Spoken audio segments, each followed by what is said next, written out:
Okay, ladies and gentlemen, without further ado, it's my great honor and my great privilege to introduce the greatest Indian movie star of all time, and in my opinion, the greatest cinema star of all time, Mr. Amitabh Bachchan! All these people are here for you, sir. After all these years, can you get used to this much love that you get everywhere you go? Thank you so much for being here, ladies and gentlemen. It's always a great joy and pleasure to meet well-wishers and fans. And I'm very grateful to Apple for having me here this evening. And hope we can have some questions on the making of Shamitabh. We're here to promote the film. It's releasing on the 6th of February. It's been a very unique experience for me to work with R. Balki, the director of the film. He's always brought across some very unusual stories, different kinds of setups, plots, and I do believe that this one is yet another attempt at doing something different, very refreshing, and hope you like the film. Talking about Mr. R. Balki, whenever he comes to you with a subject, it's always something completely different. Do you now look forward to speaking to him when he comes to you with a subject? Well, it's come to the stage where there's so much trust and belief in him that every time he comes, I know that he's going to bring something different. He has a different approach to storytelling, filmmaking, and I just appreciate the fact that he has the intelligence to think of something which is not normal, not the same commercial escapist fare that most Indian movies are normally associated with. So it's always a great joy. And I know that he has a couple of more ideas in his mind, and I look forward to working with them. But do you get worried, like thinking, how does he come up with these ideas? Because, I mean, is he like taking something or smoking something when he comes up with these ideas? I keep asking him all the time, what you've been drinking? But no, he's actually someone that has associated with advertising. He heads the Low Lintas advertising concern in India, and he's been in the business for long. I've worked with him on many campaigns in the advertising world for promotion of brands, products, and I've always found him to have a very different approach to whatever he was working at. And then one fine day he said, I want to make a film and I have a story, and he came and narrated Chini Kam, which is the first one that I did with him. And then we did Pa, which was another very unusual story, and certainly a very challenging role for me. Well, with Pa, did you feel like you've set a really high benchmark? Because it's a landmark movie and it's one of your finest performances of all time. Did you feel under pressure to match up to par with Shamitabh? I don't think I look at filmmaking in that manner. Okay. I look at every individual project as something that is different and separate from what I've already done. I think it's wrong to put a benchmark on one of your products and say, well, I have to match that.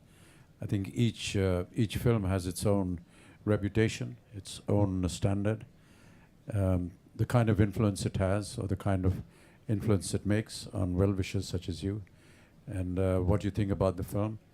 For me, it's a project that's done and done with, and I look forward to the next one. Over the last 10 or 15 years, I've heard every conceivable story about how a film was conceived, but I think my favorite is how R. Balki came up with the idea for Shamitabh. Is it true that he gave it to you as a birthday present? Well, I keep hearing these stories, but I'm not so sure whether it's entirely correct. He said it. He said he couldn't think of a birthday present for Well, you. I think and he was on his way to meet me on my birthday, and he was stuck in a traffic jam. And that's when he conceived of the idea, and when he came to see me, he said, "Happy birthday." But did you not say, "Where's my present?" and I don't have a present or anything? No, I think this was a great present if he thinks it was one. Okay, so if you want to buy Mr. Bachchan a really good present, just give him a really, really great idea. Okay?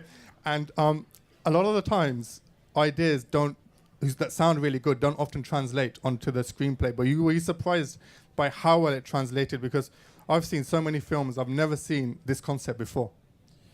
Yes, as I said earlier on, this is a plot which is very unusual for Indian cinema. It's not been seen before, and only somebody like Balki could have thought of it. but it is different. And I was about to explain what the plot was. It's a story of two individuals who possess different kinds of talents, and how a journalist suggests to the two of them to come together and achieve success. Dhanush,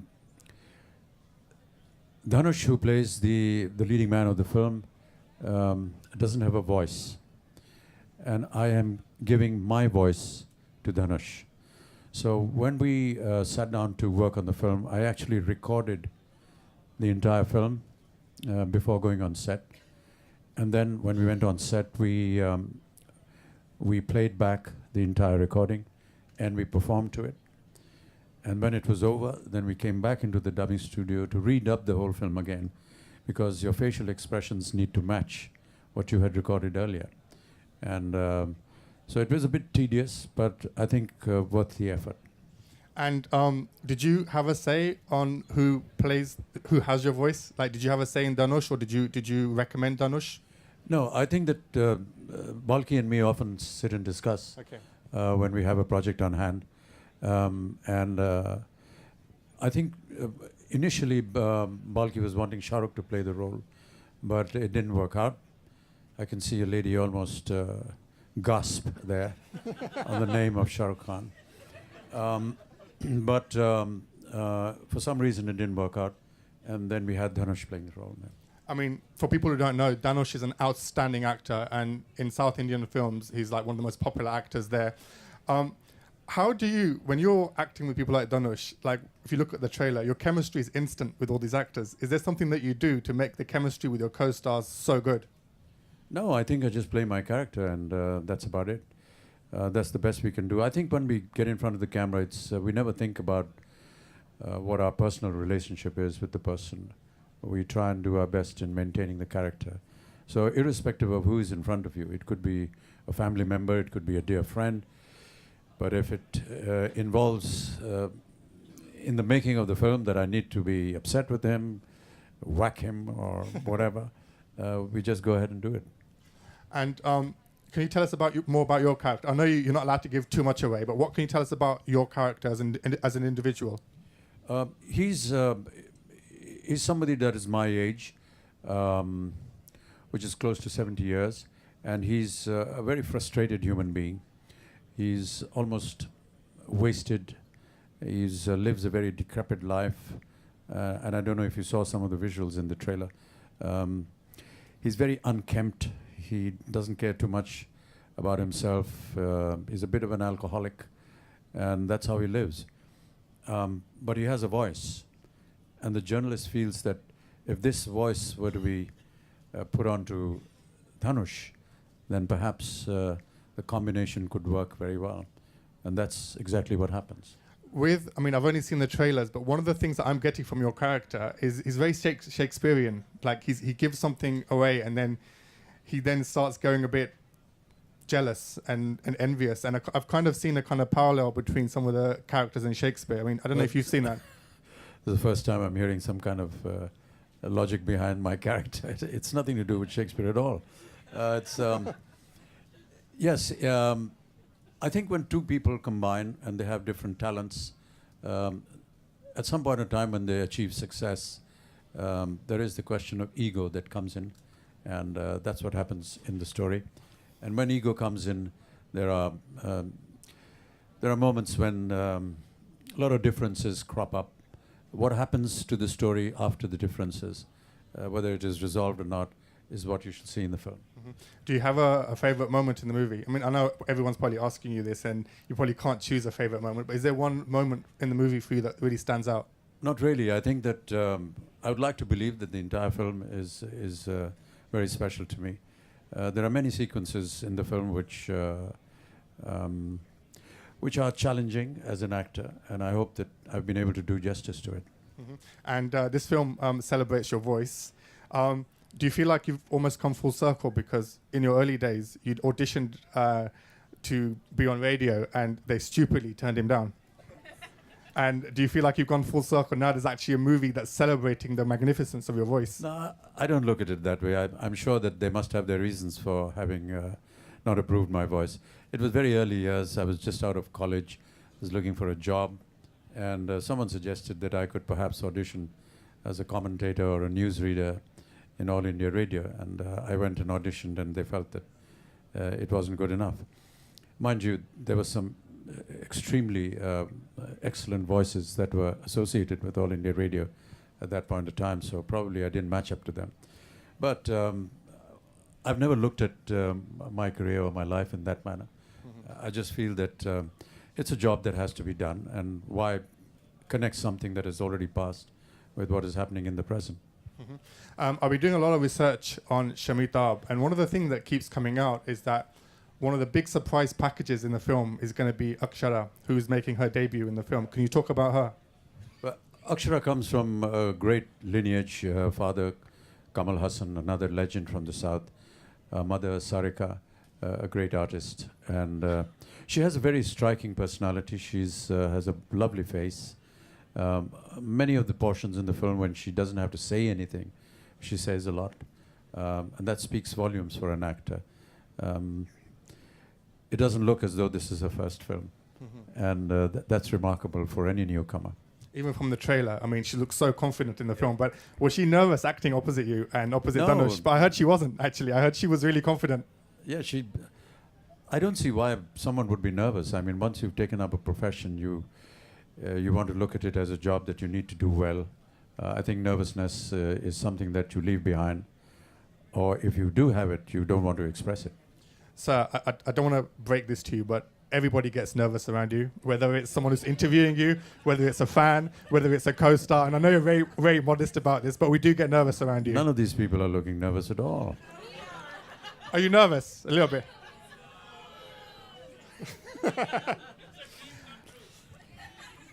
And can you talk a little bit about the music of the film? Because Ilya Raja has, the guy who's done the soundtrack for this film, he's done 1,000 soundtracks. And I believe yours is 999. No, it's actually a lot more than 1,000. Okay. But we were paying a tribute to him because he'd crossed 1,000 figure. So he's an institution, and over 1,000 films, each film having about 5 or 6 songs.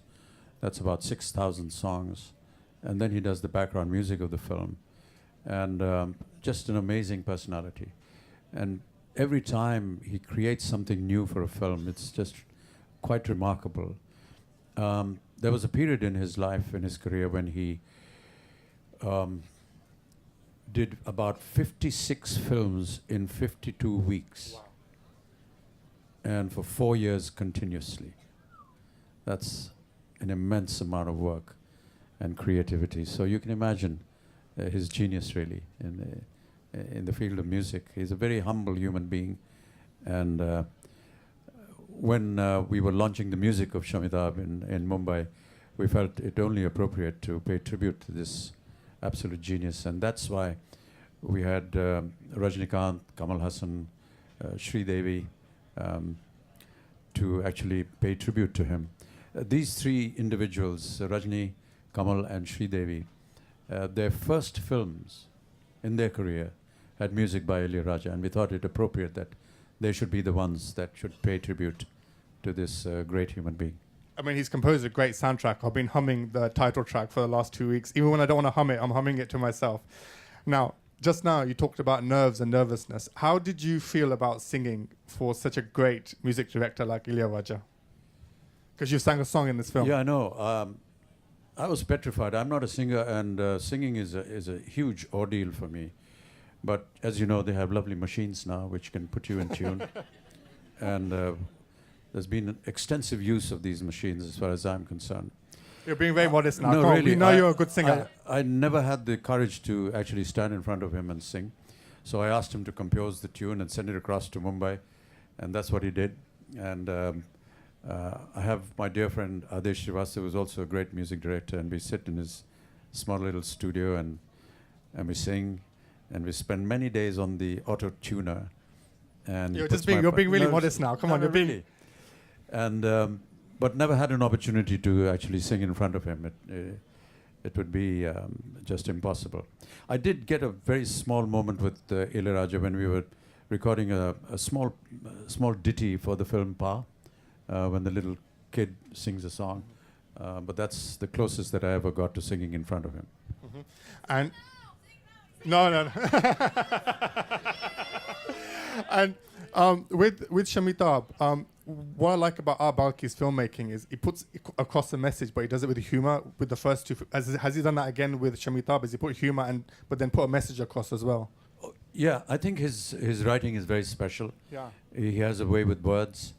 If you saw the trailer, there's that little moment about whiskey and pani, and where he perhaps explains what whiskey means without water. The fact that whiskey जो है वो अपने आप चढ़ सकती है, और whiskey when you mix it, you don't get any intoxication with water, but you get intoxicated with whiskey. And he compares himself to whiskey and the other fellow to water. It's not just a simile that he's creating with these two objects.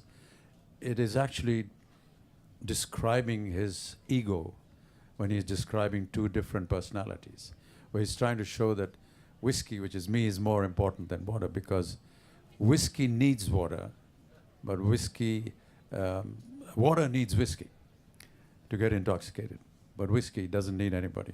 So it's actually a wonderful way of putting objects together in reality, but yet connecting it with the storyline and the nature of the characters that are associated with the film. Before we go to questions of the audience, I got one question for you about acting. We know that one of your acting heroes is Mr. Dilip Kumar Saab. What did you learn from him as an actor? Because a lot of people have learned from you as an actor, but what did you learn from your acting hero? Is there any one lesson that you really picked up from him? Yeah. I think one of the greatest qualities in Dilip Saab is the way he listens to his co-star. And there are not many actors that can have that kind of ability to listen actually to, we know the script, we know the dialogues much beforehand. We probably rehearse them, a million times. But to be able to look at someone at the time of the take as though it's being spoken for the first time, that is a great quality. And that is one of the things that drew me towards him. I think acting is not about delivering your lines. I think it's how closely you can remain silent and observe the other person. That to me is a quality that Dilip Saab has always had, and which is why he's an idol for me and a great actor. Okay, who's got a question? Only you got a question? And it's about Shamitabh. Okay, go on, you can go first. Thank you. My name is Son Mukherjee. I've prepared it before. I'm a director in training working towards joining a London film school or degree in film directing. My three most inspirational directors are Satyajit Ray for Nayak with Uttam Kumar, Richard Attenborough's Gandhi and Chaplin, and contemporary Rasu Brothers' Captain America 2, The Winter Soldier. It is my vision and lifetime goal to direct a film on Tagore, and it's my directorial vision to see you as Tagore. My question to you is, what can we do to promote making more films on Indian historical figures in international films? Because I believe that many iconic Indian historical figures are not known or represented in the world. Thank you. Thank you for that question, because really that's something that we've been discussing for a very long time. I think that through cinema we can educate the people on some very historic figures that have come out. And as you asked this question, may I just inform you that just a couple of days ago I sang the national anthem. It was composed and written by Rabindranath Tagore. And Balki felt that because the national anthem is played in theatres in Mumbai before the start of a show, and because the film is about sound and voice, it would be nice if the national anthem could be sung in my voice. I made an attempt. And then he wanted it to be shot visually. And he decided to shoot it in Shantiniketan, which has a great association with Tagore. Time restraints and constraints made it not possible. So we actually shot it in Thakurbadi in Jorasanko, which is his ancestral home in Kolkata. And what a great experience that was. And really, it's something that I'm, coming on to 73 years in age now, but I had never seen Tagore's ancestral home. And it was an absolute emotional delight to be there within the precincts of this wonderful, wonderful old home of his. Very vast, has a lot of history. Each and every room that you visited, his properties, his bed where he breathed his last, another portion of the house where the clothing that he wore. I mean, these are just so emotional and so binding. I do agree with you that we should be doing more films and making films on historical figures just to propagate the fact that these were stalwarts of our country. Okay, next question. Okay, this lady here. Namaste. My name's Linda. I just had a question about the looks that came upon the movies that you've done in Arabaki, so in Pa and when you portrayed Oro, in Chinikam and in Shamitabh. Can you talk about how they came about, so how you discussed the look for Shamitabh? Yeah. Well, for Shinikam, Balki felt that, I should look different as well. He felt that I've never had a ponytail in my life, so he decided to give me one. Pa was, an incredible feat by a wonderful lady from Hollywood makeup department. The whole process of making me look 13-year-old was all her doing. It's very heavy prosthetics that took about 5 hours to put on, and it's quite a task to be sitting there while the prosthetics are coming on. You can't move, you can't speak, you can't eat anything, you're just about able to breathe. They leave just 2 little nostrils here and some pipes so you can breathe. But most of the face is being worked on, and it takes about 2.5 hours to take it off. And then you have about 8 or 9 hours of work. So that's quite an experience by itself. But it was so realistic that it actually helped me, or helps any artist. Once the look is right, for some reason you actually start behaving like that person.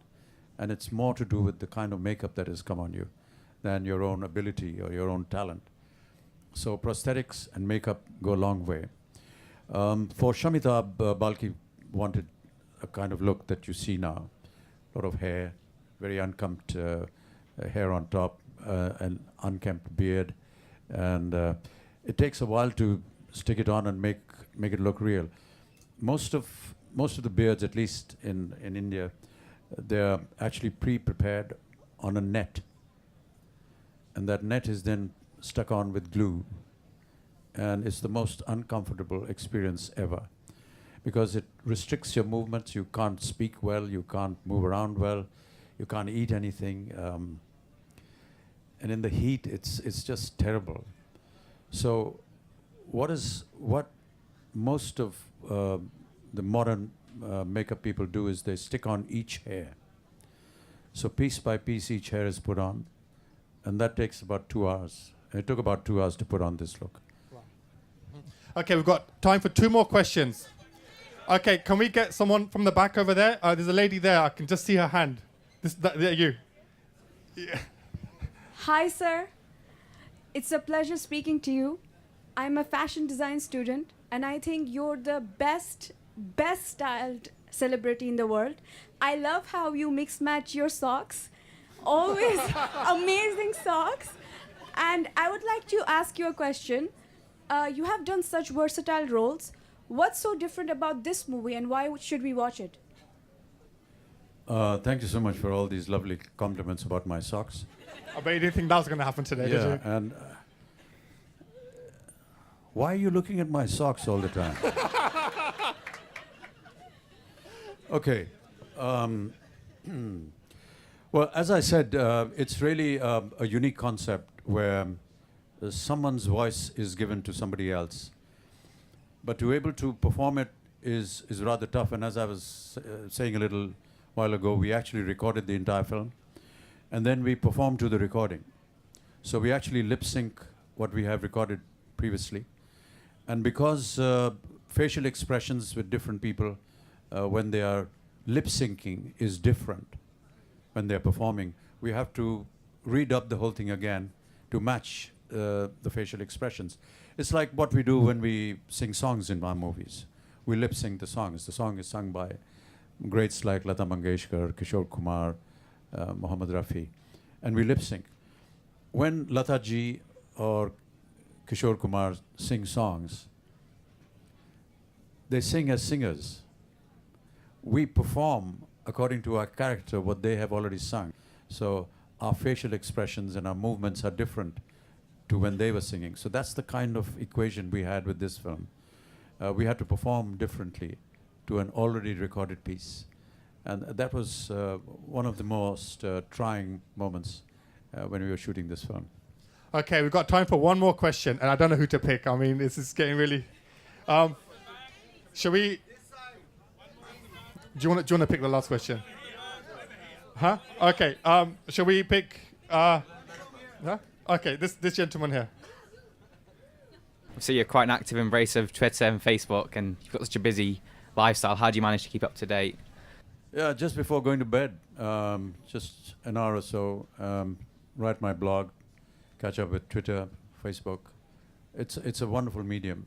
And for most of my career in films, I never had the opportunity to meet my well-wishers or know who they were, what their thoughts were, what they thought about me, or what they did not think about me. Never knew the criticisms that they may have had, the ideas or the suggestions that they may have wanted to make. And thank you for this wonderful medium where I am able to interact with them, listen to their voice. And now, as many in my blog would know, we have a face, and we have groups, and we have a very composite family, and I keep meeting them. They come over to India. When I'm in London, I meet some of the London EF, my extended family, as I call them. And it's just a fantastic moment. The kind of comments, the kind of responses that I get are just so worthy of this association. There's a lot of abuse, there's a lot of criticism, but I think that if you're on a medium, you should be prepared for that.